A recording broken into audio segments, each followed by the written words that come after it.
réglu amul kii il est court réglu ñeneen ñi ci des def leen lu leen neex nañu wax ci match bi. donc Babacar. ñu jublu ci match tey. mu nekk match bu nga xam ne. jël sa temps nag jëlu yàkkamti.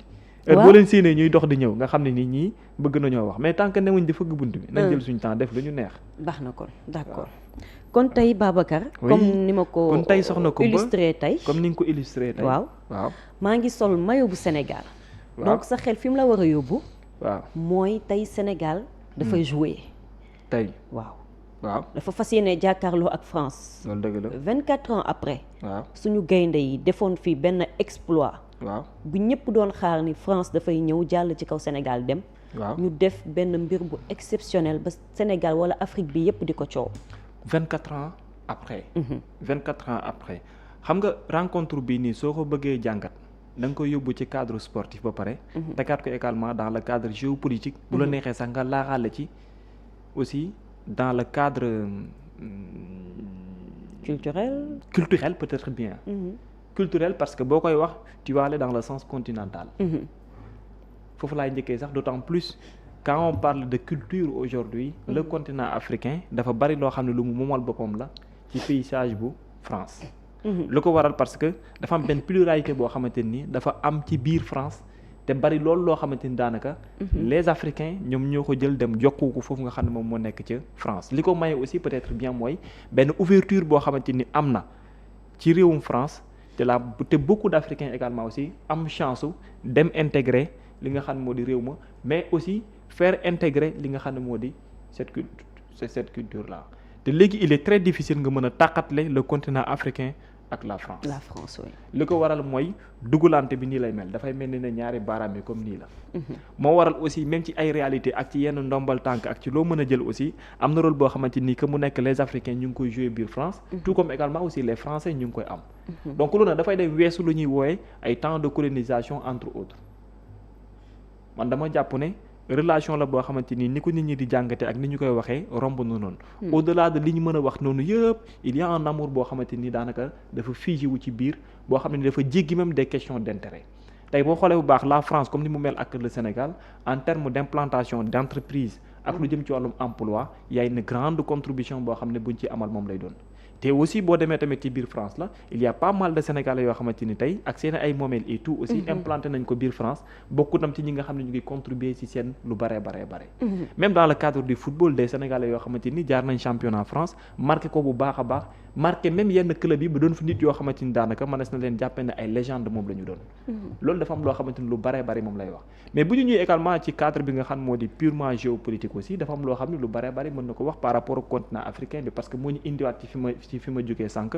cette relation là dans le cadre des affaires dans le cadre politique même dans le cadre historique lépp li nga xamante ni ëmb nañu ko. tey dafay difficile lool nga mën a toog pour tàqatle catégoriquement la France et le Sénégal wala la France et l'Afrique. même dans les pays yi nga xamante ni ce ne sont pas des pays fa francophone te ñu nekk ay pays anglophone et tout. da ngay gis ne aussi cette même relation là ba léegi mu ngi fi. tey boo ko doon jàpp ko mu nekk Congo la mu nekk le Sénégal mu nekk Mali mu nekk yeneen ak yeneen pour ne citer que cela am na lu bare loo xamante ni lu ñu fa am la loolu nag dafa ñëw aussi dellu si waat ci pays yi nga xam ne France moo leen colonisé woon am noo xam ne mel nañ ko ñoom ak tey en termes de relation politique ak dans le cadre diplomatique lépp li nga xam ne am nañ ko ñoom lu ci bare tey bu ñu ko soxlaa comme en terme de paix wala en terme d'apprentissage au niveau du continent wala ci yeneen la sax il est fort probable que parfois ñu mën a ñëw fii ci biir continent bi am loo xam ne fa lañ koy soxla c'est-à-dire la preuve en est que dans le continent africain ci beaucoup de pays yoo xam ne mu ngi fi ay bases françaises da nga ko fi daan gis ce n'était pas seulement pour nekk dans le continent africain la mais da daan permettre aussi dans le cadre des positions stratégiques aussi que la France mën a nekk fii mais mu mën ko permettre aussi dans le cadre de la sécurité mu mën leen permettre lu bare ñu koy jàngat ci côté bii wala ci côté bële loo xam ne jéggi na même le continent africain te loolu dafa am loo xamante ni avantage la pour la France d'autant plus aussi ñenn ci ñoom aussi mën a ñëw fii di fi implanter ay entreprises di fi liggéey mu nekk bénéfice boo xam ne aussi dañu koy am même bu dee na sax ci benn côté aussi dina nekk un apport aussi pour certains pays yi nga xam ne ñoo leen accepter ba ñu instaurer loolu nga gis également seen ay école bokk ci li nga xam ne parfois dañ koy am fii aussi seen ay doom di fi nekk di jàng tout comme ñeneen tam di ko intégrer loolu yu bare dafa am loo xamante ni moom lay indiwaat mais bu ñu demee dans le cadre purement sportif en termes de performance football lépp lu tax ñu nekk di wax démb am na benn pàcc boo xamante ni le président de Pastef wala le président de l'Assemblée nationale jot na cee jaar quand il parle que bu ñu gagné dafay mel ni africains yi ñoom ñoo gagné. te ci sens boobu noonu boo ko xoolee bu baax a baax man je pense que ne moo tax mu ne ci version politique bu fekkee ci jàngat boobu la koy indi aujourd'hui xam nañu fan la besoin bi nekk. fan la besoin bi nekk dafa am lu bare lu muy wax en terme d'effectif en termes de talent et en termes même d'individualité dans le cadre de ces joueurs là. Vu origine bi nga xamante ni dinañ ko am mais vu également peut-être formation bi nga xam ne dinañ ko am vu aussi nationalité bi nga xam ne dinañ ko jël mais vu également aussi posture bi nga xam ne dinañ ko jël bu ñuy évoquer football la. Sénégal ak France nag tey jii nii man li ma ci gis mooy un match boo xamante ni dina dépasser un tout petit peu enjeu football kese. Parce que Sénégal benn. C'est le champion d'Afrique. Sénégal ñaar c'est l'équipe bi nga xam ne ñu bare dañu koy xaar dans le cadre tactique et technique.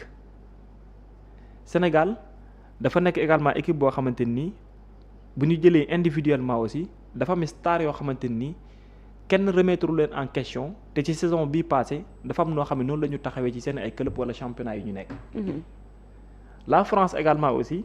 nekk équipe boo xamante ni ki leen yor bii moo war a nekk sa dernière grande compétition.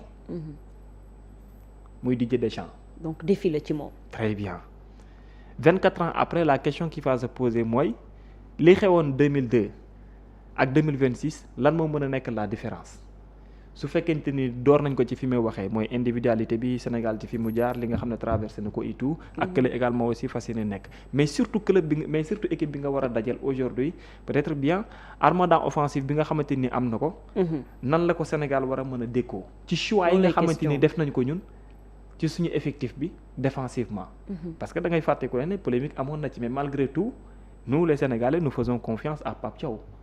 D'autant plus fi nga xamante ni noonu la yegsee ak fi nga xamante ni foofu la ñu jëlee léegi nag foofu da la yóbbu nga dem plonger wu directement ci tactiquement ak techniquement lan la Sénégal war a mettre en place lu koy permettre match bii nii mu doon match boo xam ne gu muy moom la ça ne sera pas seulement un match technique. déedéet mais ça sera aussi un match très physique. pour le Sénégal oui. Ça peut ne pas être le cas pour la France parce que ñoom tactique bi ak technique bi. moom mooy nekk ci seen avantage mais pour le Sénégal deux choses moo koy permettre pour mu mën a gagner match bi. mooy aspect technique ak aspect physique. xanaa à cause des attaquants français. très bien. ñi gaaw da ngay comprendre teg vite. dem très bien li tax ma lay wax loolu mooy. la France va jouer ak benn système 4-2-3-1 lii moom maa la ko wax awma ci dut. 4-2-3-1. xaaral may ma foofu pause. 4-2-3-1 la France di jouer. aw ma ci doute. Babacar yaa pronostiqué loolu. aw ma ci doute. aw ma doute ne enregistré leen. aw ma doute ne la France va jouer ak benn 4-2-3-1. c'est probable. waaw loolu aw ma ci doute. waaw à moins que mu am blessé boo xam ne bu imprévisible lay doon pour mu obliger coach bi mu changer ko. mais damaa gëm ne le coach Didier Deschamps va jouer ak un classement 4-2-3-1. léegi nag bu ñu la te Sénégal tam loolu la ñuy prévoir de. waaw mais bon Sénégal peut-être mais bon je pense que le Sénégal va jouer avec un 4-3-3. 4-3-3. waaye am naa yaakaar boobu 4-3-3 mais xam nga ci cadre classement. mën na bañ a am différence mais ci cours match moo tax may ne techniquement ci cours match. en termes de technicité. ak yow effectif bi nga am joueurs yi nga am. y a possibilité que même nga teg classement bi ci cours match bi nga changer classement bi tactiquement pour demee ci beneen configuration bu bokkul. mais France lu tax muy jouer noonu. sa défense n'est pas bonne am nañ ci conscience bi. oui. Upamecano William Saliba lay doon ci axe bi Jules Koundé à droite Hernandez à gauche milieu terrain bi 2 milieux défensifs lay teg. Chouameni Rabiot devant ñoom di nga fa am Olise. wala mu nekk Ousmane Dembélé. à gauche Désiré Doué. À droite j'ai bien peur que ça soit Michael Olise en pointe il y aura Kylian Mbappé. wala soit ñaar mooy mën a nekk Ryan Cherki démarré Désiré Doué xaar mais ñaar ñi kenn moo ci démarré Désiré Doué wala Ryan Cherki. donc ñun war nañ mën a am ay contre-attaque yu gaaw. très bien léegi nag foofu la nekkee lu pertinent nag looloo tax ma lay la wax na la ne match bi non seulement dina technique mais dafay physique pour le Sénégal mu mën ko gagner boo déggee ma wax la baatu physique bi. mooy ñun suñ milieu terrain yi. benn milieu terrain bi sacrifice lay doon il ne va pas prouver son jeu. mais il sera dans le cadre défensif. te il faut défensivement aussi mu nekk koo xam ne ku endurant lay doon. pour que devant moom ñi fay nekk aussi mën a gagner match bi comme il faut. te loolu dafay am solo merci beaucoup Aliou Ba li may wax mu ngi nii. exemple l'expert ak Ablaye Seck. boo dégg mooy la 4-2-3-1 bi. ñoom xam nga lu ñuy jéem a sóoraale fii ñoom aussi. défensivement comme xam nañ ne am nañ tuuti problème. entre les deux mu di ki nga xam moom moo nekk Rabiot. wala mu nekk ki nga xam moo di non Koné moom c'est fort yaakaaruma Koné démarrer mais c'est peut-être aussi à moins que mu ragal dëgg. mu tax mu joué loo Koné parce que Koné ak Tchouaméni amul benn différence par contre Rabiot ak Tchouaméni am na benn différence parce que Rabiot mën na di arrière ba nekk autant pour moi Tchouaméni mën na di arrière ba nekk 5e défenseur. par contre bu match bi amee nu mel ci ñoom y a possibilité que Rabiot muy mën di avancer. di jouer comme par exemple 10 bu gaay yi nekkee offensivement bu baax a baax. parce que ñëpp dañuy ne ci biir défense du Sénégal. su boobaa Rabiot mooy nekk juste derrière comme le fait Pape Gueye d'habitude. quand le Sénégal domine carrément le match kan mooy lang ci ginnaaw soit Idrissa Gana Gueye wala Pape Gueye ñoom ñi nga xam ne am nañ pied boo xam ne pour faire des frappes dañ cee garaaw lool. donc loolu exactement aussi dafa bokk ci li nga xam ne parfois moom mooy doxal match ak ni nga xamante ni noonu lay faral di amee mais tactiquement. la France également li muy gën di bëgg mooy jeu bi da koy def ci couloir yi. parce que forum foofu lay nekk. te bu defee jeu bi ci couloir Sénégal dafay obligé am benn écart bi su amee benn écart bi ci moom il va chercher à faire jouer son numéro 10. son numéro 10 qui sera capable de faire des passes décisives yoo xam ne su boobaa leneen lay ne. léegi nag su boobaa aussi dafay laaj que yow latéraux yi ngay am physiquement. dañuy sonn parce que non seulement dañoo war di projeter wu dem di daw offensivement di dem mais défensivement aussi dañuy war di replier de manière très vite parce que ñi ngi koy sekkal ci couloir bi la. dañu gaaw. kon xam nga foofu impact physique bi il faut mu fay nekk 90 minutes. bu dee koy gaaw a épuisé c'est tout un problème moo tax très souvent je le dis El Malick il est tellement bon mais j'aurais préféré que kiy démarrer nekk Ismaël Jacobs. pourtant ci yoon bi Saliou mi ngi may wax loolu. waaw léegi nag li koy waral mooy ci biir couloir yi défensivement il est bon loolu amuma ci défensivement gëm naa ne El Malick Diouf il est très bon way mais boo gisee ma lay wax loolu yéeg bi ak wàcc bi moo tax. parce que yow ñaari couloir yi ñoom ni ñu amee ay flèches yow tam noonu nga amee ay flèches Sadio Mané il est rapide techniquement il est bon. Ismaïla Sarr il est rapide techniquement il est bon Iliman Ndiaye il est rapide techniquement il est bon. te xam nga loolu déjà leer na. ba pare dina ralentir flux. waaw attaquant yi mais léegi da ngay poser question ci trio bi exactement. est-ce que waaj da leen joué loo wala ndax du leen joué loo. est-ce que xam nga li may wax noonu. xam na baax li ngay wax Babacar. waaw parce que. Iliman Ndiaye voilà merci beaucoup classement baa ngi nii. très bien xam nga bii boo xoolee bu baax. Krépin Diatta Moussa Niakhaté Kalidou Koulibaly Ismaël Jacobs. parce que Pape moom ni mu waxee démb gëm naa ne Kalidou Koulibaly da koy démarrer loo. xaw ma nag mais loolu dafa bokk ci lu ma gëm. donc gis nga Ismaïla Sarr Iliman Ndiaye Nicolas Jackson Sadio Mané comme numéro 10 gis nga défense bii nii mu teg milieu bii mu teg nii man de akama cee ànd Pathé 6 Pape Gueye ak Sadio Mané xam nga luy tax loolu di nga mën yow tamit jouer comme moom ci wàllu gu mel noonu mais bu la neexee également aussi mën nga xalaat ne Pathé 6 rôle bi Tchouaméni di jouer derrière Pathé 6 mën na jouer rôle boobu noonu bul fàtte ne Pathé 6 Rayo Vallecano am na capacité parfois dañ koy jouer axe central donc en termes de repli le Sénégal aussi dina am capacité wu jouer avec 5 défenseurs devant 5 défenseurs yi il y aura Pape Gueye mi nga xam ne capable na di projeter wu le plus vite possible wala di def yenn passe yi par contre bu récupérer moom très souvent dafay nekk dans l'obligation def une rotation avant muy def passe donc ci match bi il faut que mu dédouaner wu ak loolu récupérer passe tac pour mën a espérer yenn contre yu gaaw yi mais par contre su boobaa Pathé 6 également aussi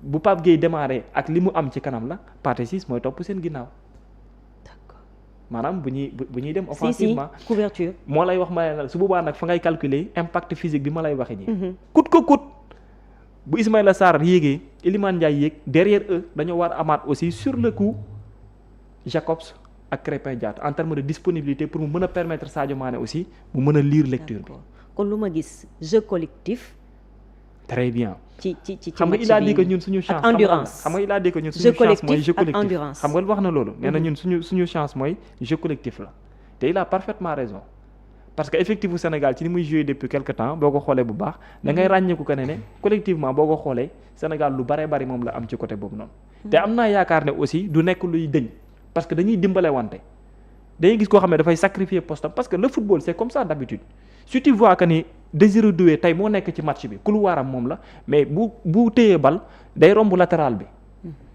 milieu terrain bi kii te beneen bi aussi mooy il faut que suñu ailiers yi aussi xam ne ñoom dinañ transformer wu à multiples reprises comme ay défenseurs wala comme ay latéraux Ismaïla Sarr il faut mu def ci boppam bi que ne il faut mu nekk aujourd'hui plusieurs fois latéral il faut Iliman Ndiaye xam ne plusieurs fois il faut mu nekk latéral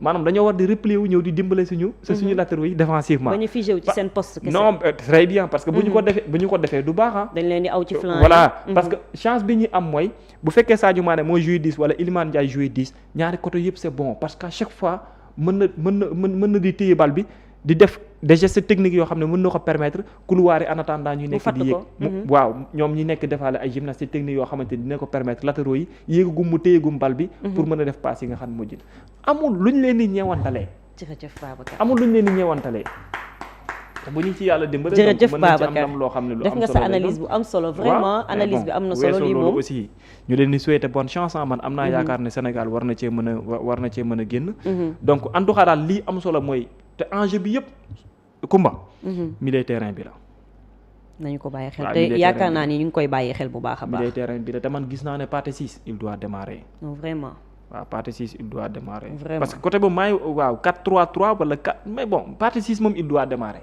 yàlla baax na waaw Pathé Ciss il doit démarrer Pape Gueye moom xam nga ne on en parle même pas waaw te lii yëpp li ñu ko indee daanaka booy xool benn mbir la mooy yaa Idrissa Gana Gueye boo xam ne il ne sera pas donc titulaire et voilà donc surtout lu mu jóge woon ci mbir yooyu ci blessure ak yooyu noonu mais bon li ci des yëpp macha allah Babacar analyse bi am na solo voilà. gis nga fii gis nañ ñi nga